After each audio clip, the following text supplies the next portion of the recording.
வணக்கம் நண்பர்களே. இன்னைக்கு நாம பார்க்க போற இந்த விஷயம் உங்க வாழ்க்கையோட தரத்தையே அடுத்த கட்டத்துக்கு கொண்டு போகுது.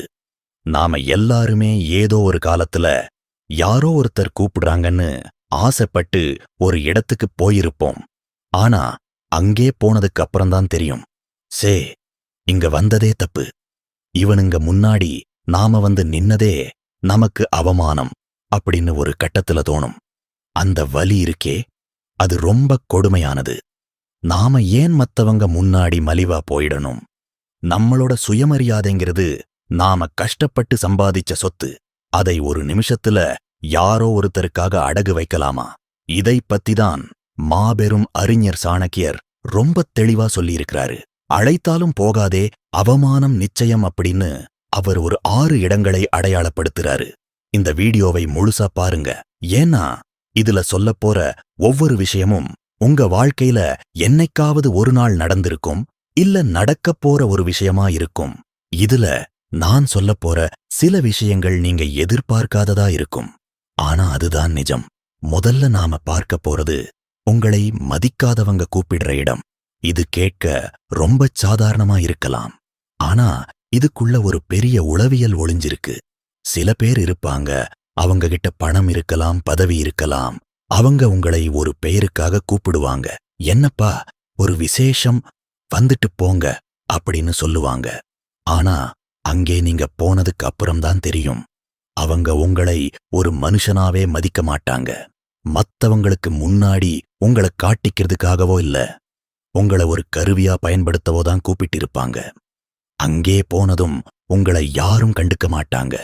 உங்களுக்கு சரியான ஒரு இருக்கை கூட இருக்காது. இங்கதான் ஒரு ட்விஸ்ட் இருக்கு. சில நேரங்கள்ல நம்ம சொந்தக்காரங்களே இப்படி செய்வாங்க. அவங்களுக்குள்ள ஒரு போட்டி இருக்கும். நம்ம வீட்டு விசேஷத்துக்கு அவன் வந்தே ஆகணும், ஆனா அங்க வந்து அவன் ஓரமாத்தான் நிக்கணும் அப்படிங்கிற ஒரு வக்ரமான புத்தி அவங்களுக்கு இருக்கும். சாணக்கியர் என்ன சொல்றாருன்னா, ஒரு இடத்திலே உங்களுக்கு சரியான வரவேற்பு இல்லைனா அந்த இடத்துல நீங்க குடிக்கிற ஒரு சொட்டு தண்ணி கூட உங்களுக்கு விஷம் மாதிரிதான். ஏன்னா அங்க உங்க உடம்பு மட்டும்தான் இருக்கும், உங்க ஆத்மா அவமானப்பட்டு போயிருக்கும். அன்பு இல்லாத இடத்துல ஒரு ராஜ உபச்சாரம் கிடைச்சாலும் அதை தூக்கி எறிஞ்சிட்டு வர்றதுதான் ஒரு சிங்கத்தோட குணம். நீங்க அங்க போகாம இருந்தா அட்லீஸ்ட் உங்க மரியாதை உங்ககிட்டயாவது இருக்கும். நாம ஏன் மதிக்காத இடத்துக்கு போறோம்னு என்னைக்காவது யோசிச்சிருக்கீங்களா? நாம மத்தவங்க முன்னாடி நல்லவன்னு காட்டிக்க நினைப்போம். ஆனா உண்மை என்னன்னா, அவங்க உங்களை ஒரு கோமாளியாத்தான் பார்க்கறாங்க. ஒரு கல்யாண வீட்டுக்கோ இல்ல காதுகுத்து விசேஷத்துக்கோ போறீங்கன்னு வச்சுப்போம். அங்க எல்லாரும் உங்களை ஒரு மாதிரி ஏளனமா பார்க்கறாங்க. உங்களை யாருமே வரவேற்கல. அந்த நிமிஷம் உங்களுக்குள்ள ஒரு குறுகுறுப்பு வரும் பாருங்க. அதுதான் சாணக்கியர் சொன்ன அவமானம். ஒரு மனுஷன் தன் கௌரவத்தை இழந்துட்டு அங்க சாப்பிடுற விருந்து அவனோட ரத்தத்தைச் சுண்ட வைக்கும். ஒரு முறை ஒரு அரசன் ஒரு அறிஞரை தன் அரண்மனைக்கு கூப்பிட்டாராம். ஆனா அந்த அறிஞர் வரல. ஏன்னு கேட்டதுக்கு, நீங்க என்னை கூப்பிட்டது உங்க பெருமைக்காக, என் மேல இருக்கிற அன்புக்காக இல்லைன்னு சொன்னாராம். இதுதான் சாணக்கியர் சொல்ல வர்ற பாடம். உங்க காலடி மண்ணுக்கு இருக்கிற மதிப்பு கூட அங்க இருக்காது. அடுத்தது ரொம்ப முக்கியமான ஒரு விஷயம், தர்மமும் நீதியும் இல்லாத இடங்கள். ஒரு இடத்துல தப்பு நடக்குதுன்னு உங்களுக்கு தெரியும். அங்க இருக்கிறவங்க எல்லாரும் அந்த தப்புக்கு துணை போறாங்கன்னு தெரியும். ஆனா அவங்க உங்களை அங்க கூப்பிடுறாங்க. நீங்களும் வந்து கலந்துக்கோங்க அப்படின்னு சொல்லும்போது நீங்க அங்கே போனீங்கன்னா அந்த பாவத்துல உங்களுக்கும் பங்கு உண்டு. இங்க ஒரு ட்விஸ்ட் என்னன்னா, சில நேரங்கள்ல உங்க நண்பர்களே உங்களை அப்படி ஒரு இடத்துக்கு கூப்பிடலாம்.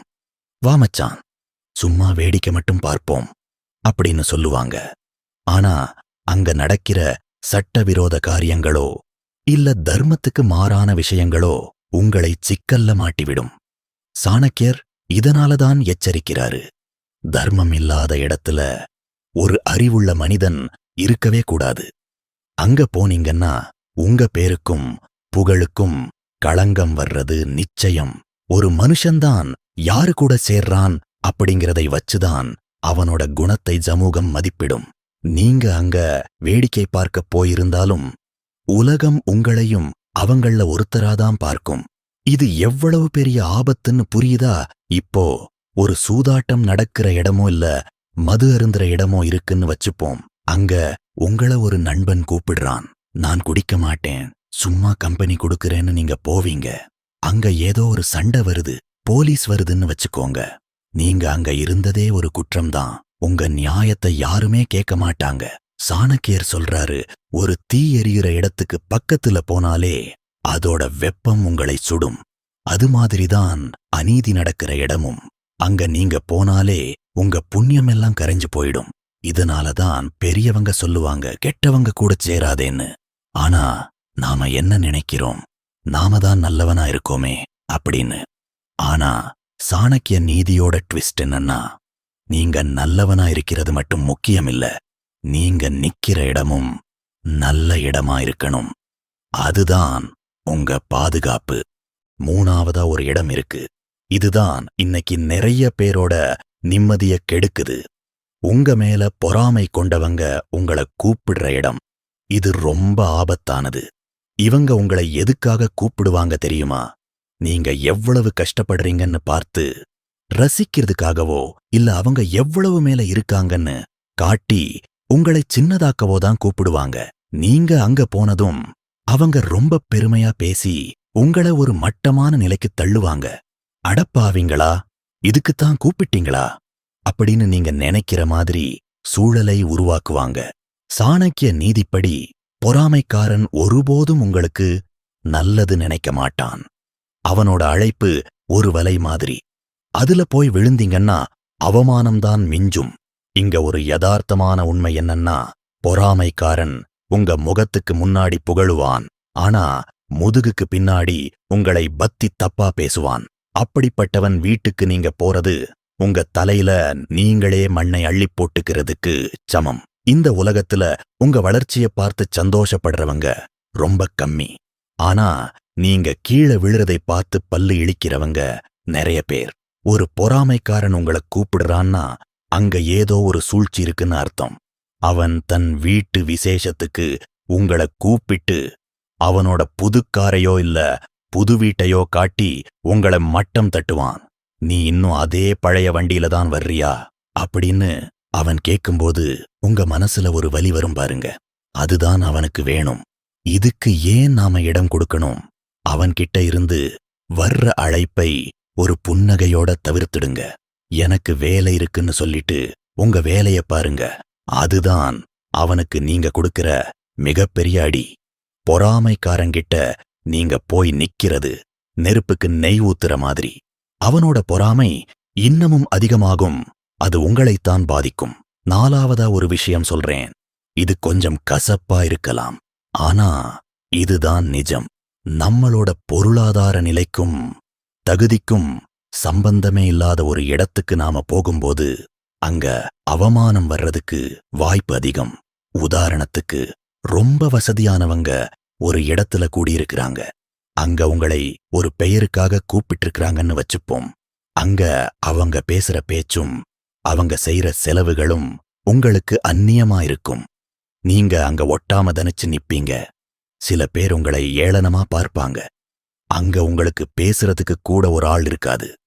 இதை ஏன் சாணக்கியர் சொல்றாருன்னா, உங்களை நீங்களே தாழ்த்திக் கொள்ளக்கூடாது என்பதற்காகத்தான்.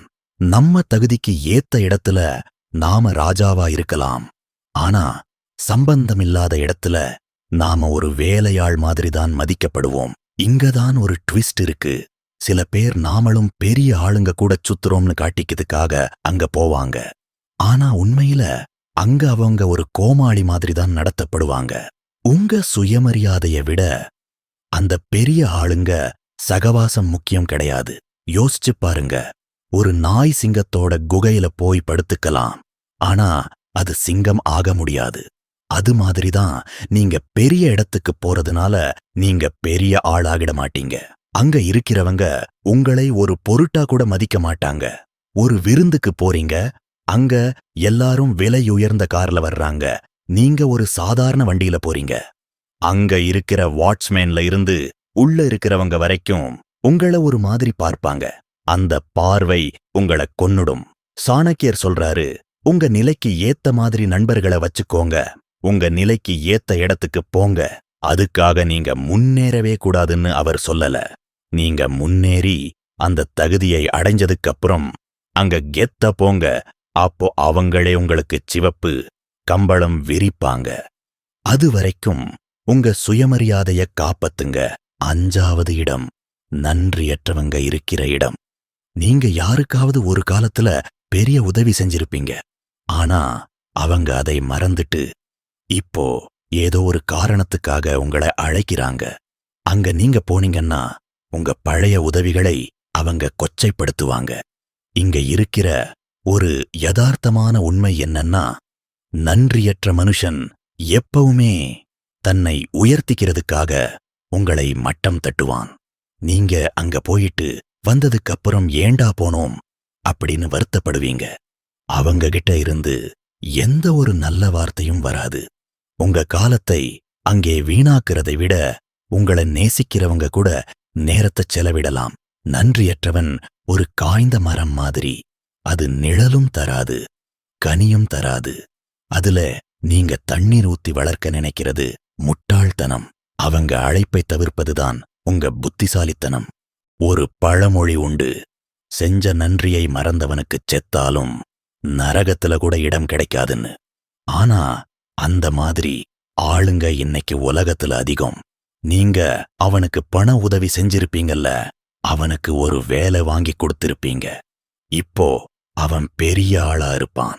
அவன் தன் வீட்டு விசேஷத்துக்கு உங்களை கூப்பிட்டு அங்க இருக்கிறவங்க முன்னாடி உங்களை ஒரு வேலையாள் மாதிரி நடத்துவான்.